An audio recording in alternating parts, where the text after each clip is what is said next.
스트레스와 외로움의 감정 처리, 오늘 말씀 제목입니다.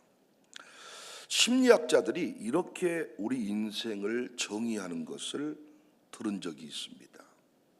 상당히 저에게는 큰 울림으로 다가왔는데, 한 사람의 인생은 평생 스트레스로 힘들어하다가 결국 외로움에 직면한다. 젊을 때는 사람이 너무 많아서 힘들고, 나이가 들면 사람이 곁에 없어서 힘들어요. 심리학자들의 정의를 듣고 인생을 돌아보니까, 젊을 때는 전화가 너무 많이 와서 피곤해. 그런데 나이가 들면 전화 한 통이 오지를 않아서 서운해요. 젊을 때는 혼자 있고 싶어 하는데 나이가 들면 누군가 곁에 있어 주기를 기다려요. 우리나라 사람들은 스트레스가 많고 일본 사람들은 외로움이 많대요. 스트레스로 인해서 암에 걸리고 외로움으로 인해서 우울증에 걸린대요. 결국 이 두 감정, 스트레스와 외로움의 감정을 제대로 처리하지 못하면 우리 인생은 너무도 허망하게 무너져 버린다는 것입니다. 여러분은 스트레스를 어떻게 해결하십니까? 여러분은 외로움을, 청사교회를 다닌 뒤부터, 섬긴 뒤부터 외로움의 감정과는 상관이 없는 인생을 살고 있으십니까? 아니면 또 그 외로움이 찾아올 때 여러분은 어떻게 극복하십니까? 세상 사람들도 전부 다 이 두 감정을 어떻게 처리하며 살아가는가, 이걸 다 고민하며 살아가요. 심리학자들의 역할이 그래서 갈수록 커지는 것 같습니다. 외로움의 감정, 스트레스의 문제. 스트레스를 쌓아두지 마라. 그래서 요즘에 그 스트레스 받을 때 나오는 어떤 그 우리 몸 안에 나쁜 것들을 이제 해결하기 위해서 뭐 항산화, 비타민, 이런 것들이 많이 이제 우리 곁에 와 있습니다. 스트레스와 외로움의 감정, 이거 해결 못하면 목회도 무너집니다. 스트레스를 계속 받고 살면 결국 건강 무너져서 목회 못하죠. 외로움의 감정에 붙들려 버려. 여러분, 외로움이라는 게요, 사람이 이렇게 많다고 외롭지 않은 거 아니잖아요. 핸드폰 번호가 저장되어 있는 게 몇 천 개가 돼도 외로움을 느끼잖아요. 결국 이 외로움의 감정을 넘어서지 못하면 우울증 걸려요. 우울증이 진짜 무서운 병이잖아요. 자살하게 만들잖아요. 이 스트레스와 외로움은 정반대의 감정처럼 보여요. 제가 말씀드렸잖아요. 사람이 너무 많이 오니까 스트레스, 많이 안 오면 외로움. 정반대의 감정처럼 보이는데 그렇지 않아요. 일이 많아서, 사람이 많아서 스트레스, 사람이 없어서, 일이 없어서 외로움? 아니, 이 두 감정의 뿌리를 따라가 보면 놀라운 공통점이 있는데, 스트레스에 늘 붙들려 있는 인생은 이 많은 일을 나 혼자 어떻게 감당해, 이런 고백을 하고요. 외로움에 빠진 사람도 이제 나와 함께할 사람이 아무도 없구나, 이렇게 말을 해요. 그러니까 두 감정의 밑바닥에는 똑같은 한 문장이 있는 거죠. 나는 혼자다. 스트레스의 근본에는 통제할 수 없다는 두려움, 내가 놓으면 다 무너진다, 근데 그 외로움의 근본에도 비슷한 두려움이 있다는 거예요. 아무도 나를 생각하지 않는다. 아무도 내 형편을 모른다. 내가 아파도 나를 찾아올 사람이 없다. 내가 이렇게 훌쩍 떠나도 사라져도 아무도 모를 것이다. 스트레스는 내가 모든 것을 붙들고 있다는 고통이고, 외로움은 아무도 나를 붙들고 있지 않다는 고통이에요. 나름대로 세상 사람들은 이 부분에 대한 어떤 해결책을 찾기 위해 노력을 합니다. 여러분도 어떻게든 이 문제에 대한 해결책을 찾았기 때문에 지금 이렇게 무너지지 않고 새벽 용사로 지금 서 있는 거예요. 앞으로도 이 감정 처리해야 노년의 삶도 행복해. 빚이 쩡쩡 늙어도 결실. 스트레스 관리 잘해야 중환병에 걸리지 않아요. 모든 병의 원인이 스트레스라고 합니다. 저는 이 부분을 성경적으로 답할 수 있어요. 제 인생도 결국은 이 말씀의 원리대로 살아내서 서 있는 거예요. 앞으로도 이 말씀대로 살 거예요. 여러분도 이 말씀대로 살아야 외로움과 스트레스를 해결할 수가 있어요. 다른 건 공갈족곡지입니다.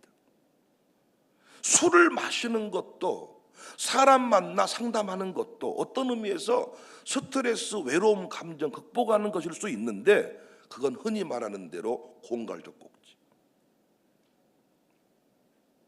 진짜 해결책은 오늘 본문에 있습니다. 6절 7절 한 번 더 읽어보실까요? 그러므로 하나님의 능하신 손 아래서 겸손하라. 때가 되면 너희를 높이시리라. 너희 염려를 다 주께 맡기라. 이는 그가 너희를 돌보십니다. 오늘 말씀의 핵심은 염려하지 말라는 명령에만 있지 않아요. 성경은 우리에게 그 정도 일로 스트레스 받지 말라고 책망하지도 않아요. 마음을 강하게 먹으라고, 해병대 특수부대처럼 마음을 강하게 먹으라고 이렇게 우리를 긍정의 힘 운운하면서 이렇게 강요하지 않아요. 성경은 염려의 존재를 인정합니다. 그런데 염려를 계속 내가 들고 있지 마라. 너희 염려를 다 주께 맡기라. 여기 맡기라로 번역된 헬라어는 에피립토인데, 단순히 조심스럽게 내려놓는다는 뜻보다 어떤 것을 다른 대상 위에 던져버린다. 주님 위에 던져버려라.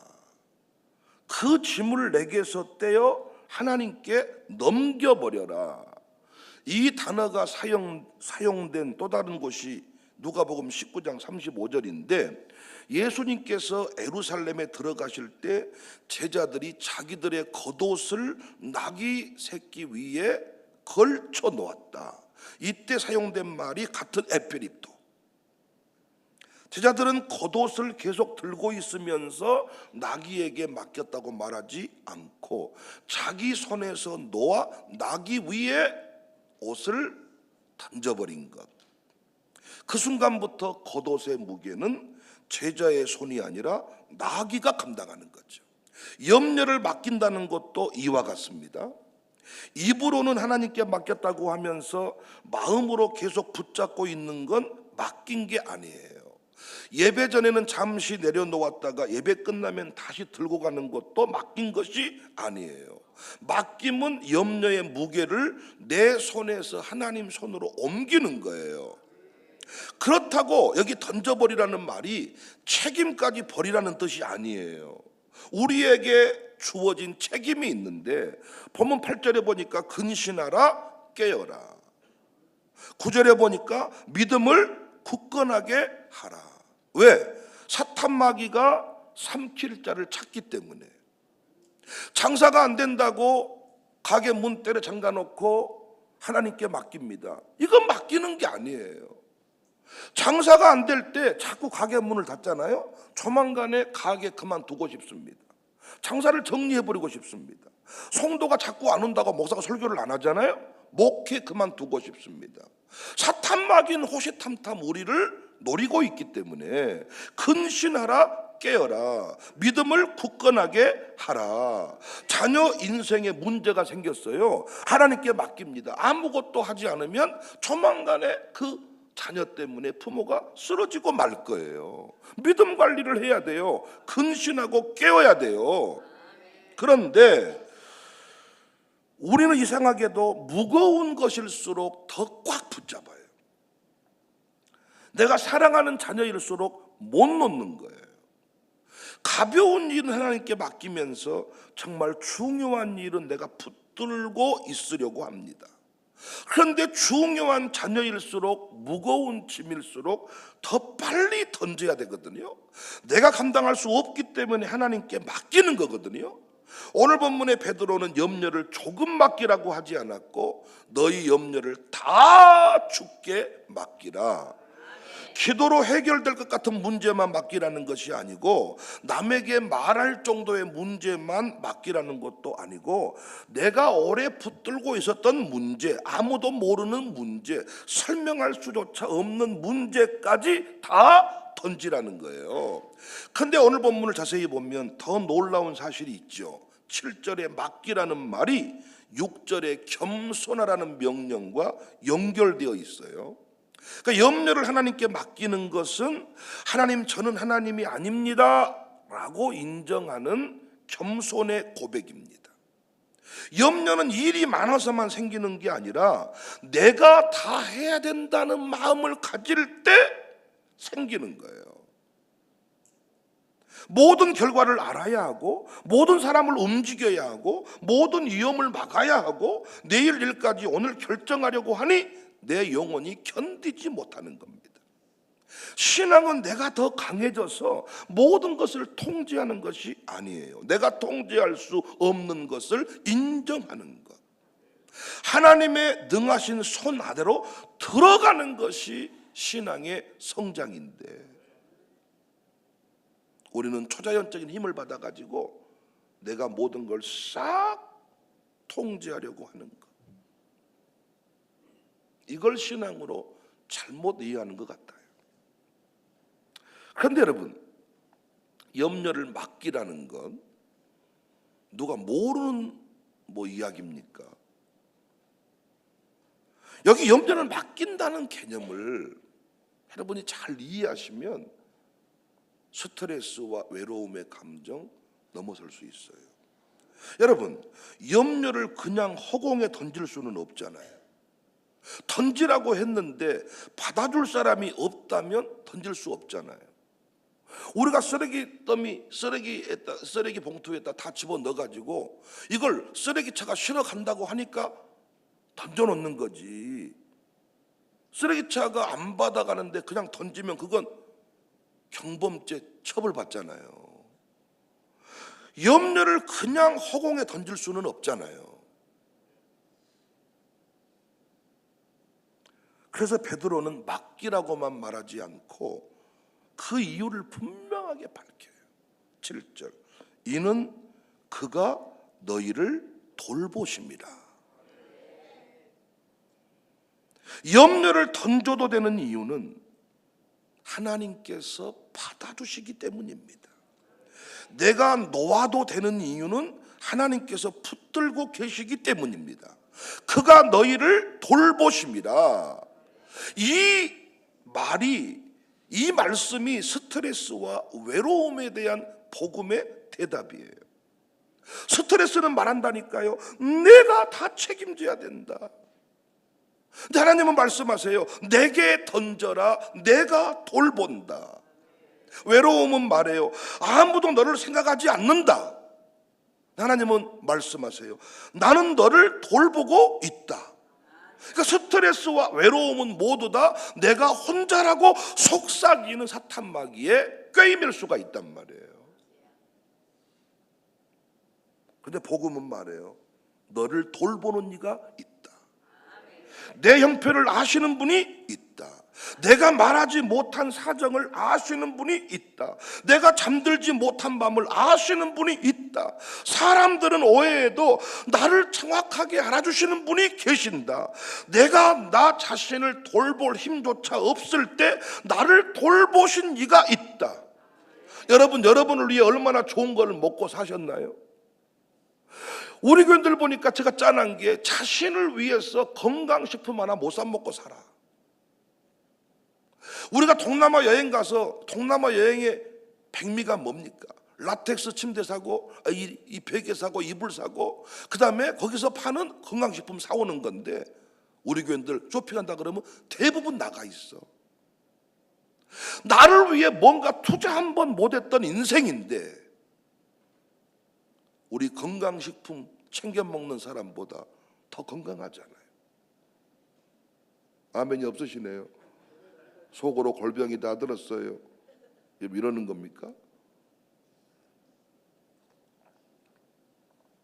내가 내 자신을 돌볼 힘조차 없을 때 나를 돌보시는 분이 계셨어요. 여러분 어떻게 생각하세요? 내가 힘쓰고 애쓴 것보다 우리 자식이 더 잘 되지 않았어요?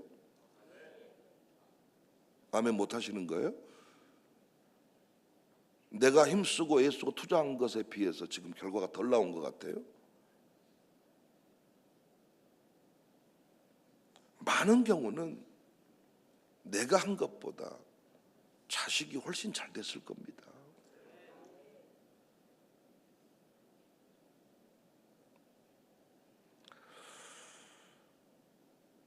하나님의 돌보심은 멀리서 지켜보는 관심이 아니라 잘 되면 좋겠다고 생각만 하는 것이 아니라 우리 삶에 구체적으로 개입하시고 필요한 것을 공급하시며 감당할 힘을 주셨고 때를 따라 사람을 보내주시는 실제적인 돌보심이었습니다. 우리는 하나님의 돌보심을 믿지 못하기 때문에 염려를 던졌다가도 다시 주워오는 경우가 많아요. 그런데 하나님께서는 내가 내 문제를 돌보겠다고만 말씀하지 않고 내가 너를 돌본다고. 내가 내 자녀를 돌보는 것보다 하나님의 돌보심이 더 섬세합니다. 부모들이 자식을 잘하는 것 같지만 모른다 그랬잖아요. 부모는 자식을 보고 싶은 대로 보더라고요. 객관적으로 못 봐요. 내가 본 대로 자식을 키웠다면 자식은 이미 병들었을지도 몰라. 나보다 내 자녀를 더 잘하시는 하나님이 돌보셨기 때문에 실제적인 도우심이거든요. 그 곁에 교사를 붙이고 그 곁에 공동체를 붙이시고 그 곁에 또 군의 선임자, 후임자 하나님이 실제적으로 돌보고 계셨음을 우리는 알 수가 있습니다. 우리는 문제가 해결되어야만 돌보심을 받았다고 생각하는 경우도 있습니다. 그런데 문제가 당장 해결되지 않아도 그 문제를 견딜 힘을 주시고, 여러분 우리 아이들이 기도 제목이 뭐겠어요? 군대 안 가게 해주세요입니다. 저녁 빨리 하게 해주세요. 근데 그건 기도한다고 저녁 일이 당겨지는 건 아니잖아. 물론 어떤 경우에 며칠을 더 빨리 나올 수는 있더라고요. 그런데 그때 돌보심은 뭐예요? 내 아들 군대 안 가게 해주세요. 이 면접관이 아주 최하위 평가를 하게 해주세요. 근데 면접관이 내 아이의 연약함을 못 보고는 1급 특급을 때려버린 경우도 있잖아요. 기도 응답이 아닙니까? 이때 돌보심이 아닌가요? 아니, 군대를 빼주는 것도 돌보심일 수 있지만 군대를 갔어요. 그런데 그 군 생활을 잘하도록, 여러분 자식 잘 아시잖아요. 생활력 떨어진다는 거, 사회관계 떨어진다는 거 잘 모르세요. 그런데 놀랍게 견딜 힘을 주셔서 탈령하지 않고 자살하지 않고 우리 곁에 왔어요. 돌보심이잖아요. 직장에서 어떤 선임이 막 괴롭혀. 술 안 먹은다고 막 갈고. 하나님 새로운 직장 주세요. 근데 새로운 직장으로 바로 안 갈 수도 있어. 왜? 거기서 견디면서 이루어야 될 하나님의 뜻이 있을 때, 그때는 뭐가 돌보심이에요? 견딜 수 있는 힘을 주시는 거예요. 그 직장 상사가 나중에는 불쌍하게 보이고 갈굼이 갈굼으로 느껴지지 않고 오히려 기쁨이 되는 경우가 있잖아요. 목사의 경우 하나님 목회지를 옮겨주세요. 그런데 목회지를 옮겨주지 않고 하나님 저분 나를 괴롭히는 분 교회 떠나게 해주세요. 근데 안 떠나야 될 분이 떠나고 떠나야 될 분은 안 떠나는 경우가 많잖아요. 어떻게 된다고요? 해석이 돼버려. 요셉을 팔았던 형들이 다 죽어버린 게 아니라 멀쩡하게 살아있어. 해석이 돼버려.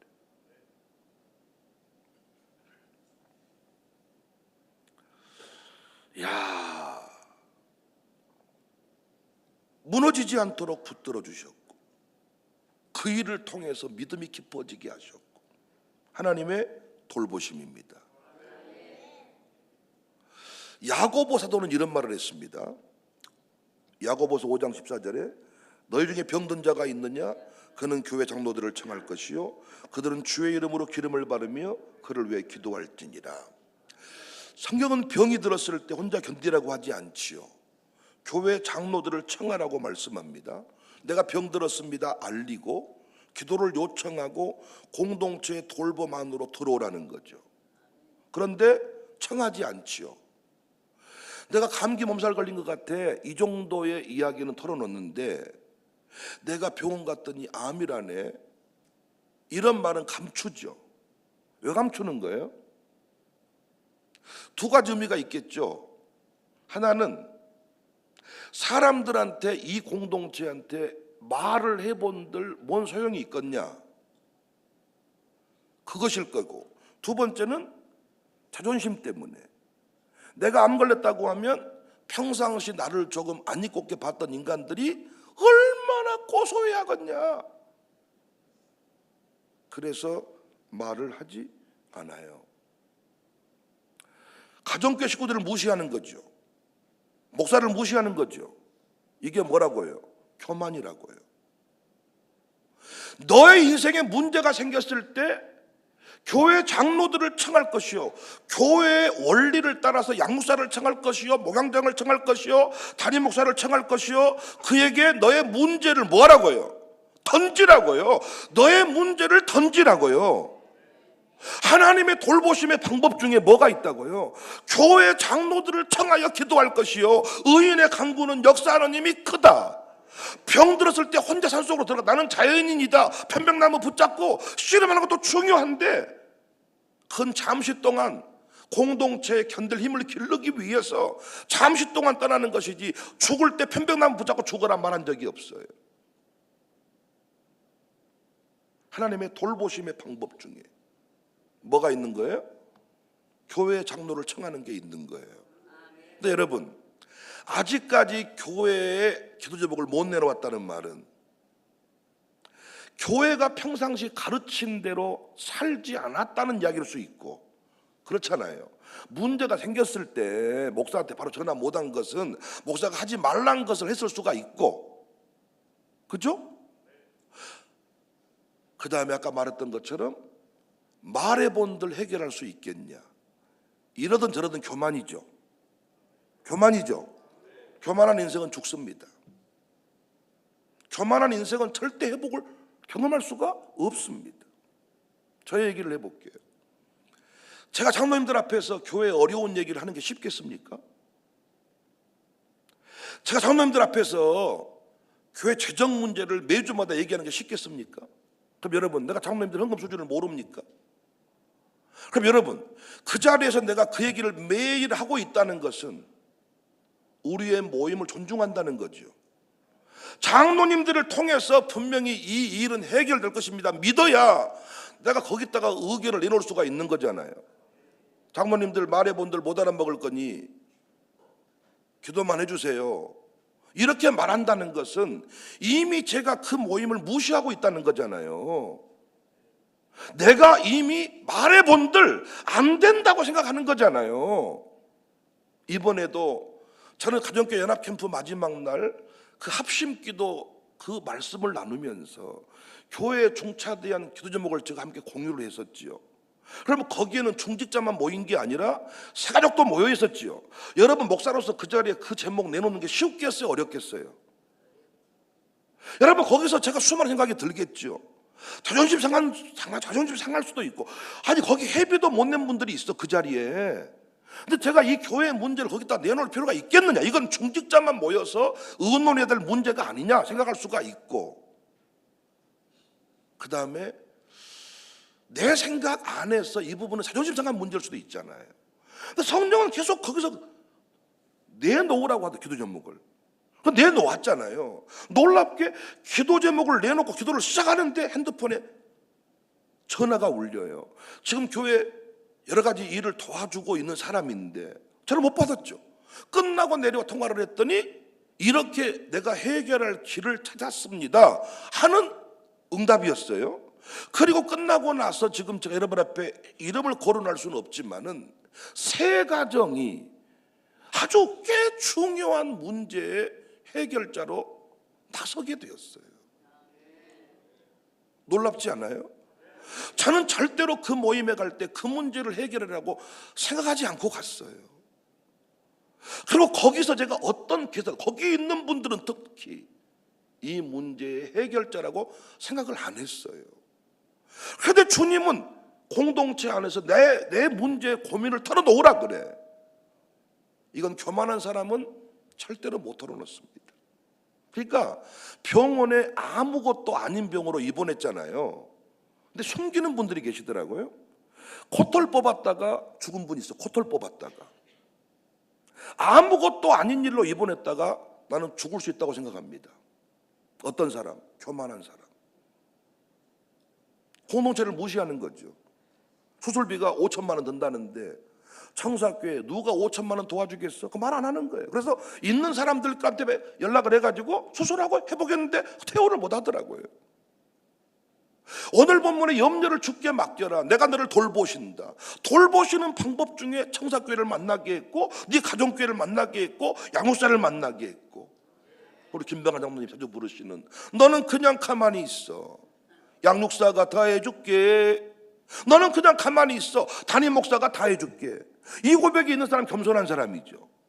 양육사에게 기도 제목을 내놓으면 해결할 수 있다. 양육사가 돈이 있다는 게 아니라 양육사를 통해서 하나님이 역사하신다고 믿는 사람만이 털어놓겠잖아요. 놀랍게 능력이 많으신데 자식 문제 해결을 못 하더라고요. 어떤 분이에요? 털어놓지 않는 사람입니다. 비전 트립 중에 강남수 권사님이 공항에서 저를 잠깐 만나자고 하더니, 목사님 성수 어떻게 하면 좋겠어요?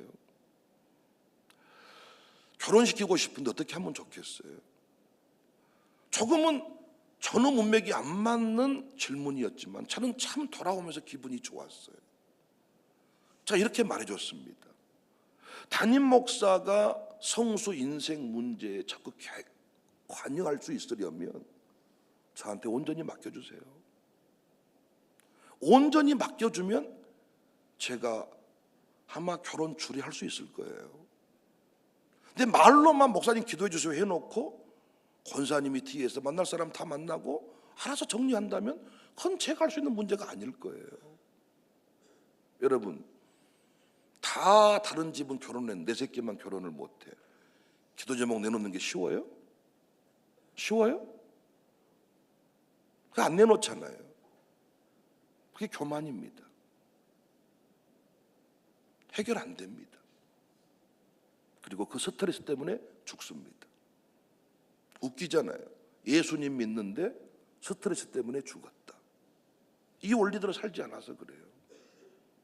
너희 염려를 다 주께 맡겨라. 그 말은 뭐라고요? 주께 던져라. 목사님에게 너의 기도 제목을 나누라.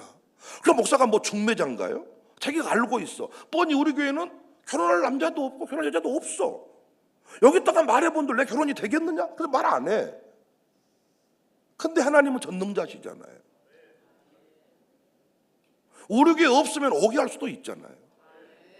우리 교회 없는데 제가 다른 곳에 가서 만날 수도 있잖아요. 이게 겸손입니다.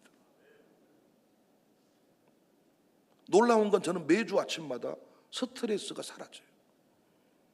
장로님들한테 교회에 있는 모든 문제를 다 제가 메모해서 다 알려드리거든요. 심지어는 누군가가 감정적으로 문제가 생겼음도 다 고백하거든요. 그랬더니 점점 우리 장로님들도 그 아침에 사사로운 일들까지 고백하는 자리가 됐어요. 우리 장로님들은 누군가에게 자기 마음을 어떻게 털어놓고 살까요? 그래서 장로님 돼서도 이 문제대로, 이 원리대로 살지 못하면 스트레스 때문에, 외로움 때문에 죽더라고요. 사랑하는 여러분, 외로움을 이기는 길은 사람들을 만나서 수다를 떠는 게 아닙니다. 어떤 때 여러분 경험하셨죠? 사람 만나서 수다를 떨고 온 뒤에 더 외로워지는 거. 한번 다 외로워서 다 불러 파티를 한번 벌였는데 파티가 끝난 뒤에 더 외로워지는 거 경험해 보셨죠?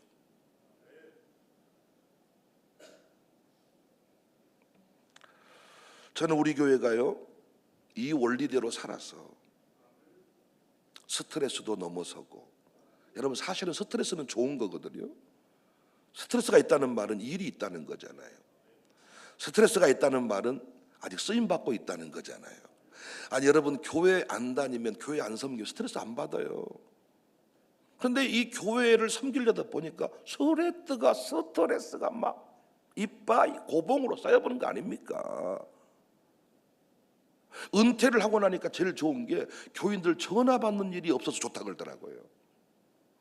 그런데 과연 좋은 것일까요? 그것 때문에 외로워요. 목사 전화가 불이 난다는 것은 쓰임받고 있다는 거잖아요. 스트레스는 필요해. 근데 스트레스를 관리를 이 관리가 뭐라고요? 맡기는 법이에요. 털어놓는 겁니다. 여보, 그러니까 부인이 혼자 스트레스를 지면 안 된다는 거야. 남편에게 털어놔. 남편이 능력이 없어, 남편이 돈이 없어, 남편이 아무것도 안 되는 것 같아. 혼자 지지 말라는 거야. 그 교만이라는 거죠. 내 남편한테 말해본들 남편도 돈이 없을 건데 그러다가 혼자 암 걸려 죽어본다는 거예요. 여보, 어떻게 하면 좋겠어? 이야기하라는 거예요. 놀랍게 부부가 털어놓고 그 염려를 맡기는 과정 중에 하나님의 돌보심이 포함되어 있더라는 겁니다. 가정교회가 이런 거예요. 교회는 이런 곳이에요. 여러분, 어째 좋은 것만 내놓습니까? 조금 덜 부끄러운 것만 내놓습니까? 그래서 평생 해결되지 않는 겁니다. 오늘 본문의 말씀을 깨닫고 얼마나 날 새기를 기다렸는지 몰라요. 이 새벽에 얼마나 기다렸는지 몰라요. 하루라도 더 빨리 스트레스와 외로움의 감정 극복하고 살면 좋겠다. 사랑하는 여러분, 겉으로 계산하지 마세요. 여러분 봤을 때 다 만만해 보이고 바닥으로 보일지 모르나 하나님은 오늘 또 이 교회를 통하여 우리를 돌보신다는 사실을 믿으시기 바랍니다. 담임 목사의 안수 기도가 여러분 인생 평생 고치지 못할 고질병들 고치게 될 줄을 믿습니다. 그게 겸손입니다. 겸손하면 살리라. 겸손하면 살아요. 아무것도 아닌 병으로 입원했지만 여러분, 제가 장담할 수 있습니다. 여러분 교만하잖아요. 퇴원 못합니다. 다른 곳으로 입원했는데 다른 것이 붙어서 퇴원 못합니다. 겸손하면 삽니다. 너 염려를 다 줄게 맡겨라. 일부만 맡기고 하나는 숨겨두지 말고 다 맡기라. 다 맡기라. 가정교회 안에서 다 털어놓으라. 놀랍게 털어놓은 뒤에 가벼워짐을 경험하게 될 것이고, 놀랍게 네 가정교회가 별거 아닌 것처럼 보였지만은 놀랍게 그 자리에서 회복되는 기적을 경험하게 될 것이다. 하나님이 우리를 돌보고 계십니다. 이 교회를 돌보십니다. 여러분, 이걸 믿으셔야 돼. 내가 다 해결 못하면 이 교회는 망할 것이다. 안 망했어요. 수많은 사람이 그런 말을 했습니다. 이 교회는 나 떠나면 망할 것이다. 안 망했어요. 17년 동안. 여러분, 어제도 이명박 대통령, 이재명 대통령, 지금 정청래 대표가 이명박이라고 해가지고 지금 표가 지금 절반 떨어졌다던데. 여러분, 대통령이 날마다 속도전 펼쳐라, 정격전을 펼쳐라. 속도전을 넘어 정격전을 펼쳐. 이건 우리 교회에서 쓰는 용어들이거든요. 정격전을 펼쳐라. 2년 안에 다 못 박아라, 되게 해라, 흐르게 해라, 세팅해라. 다 누구를 향한 외침 같습니까? 우리 교회를 향한 외침 같지 않습니까? 돌보심이라. 우리 교회는 스트레스와 외로움 감정 처리 못해서 무너지는 일이 없기를 주님의 이름으로 축복합니다.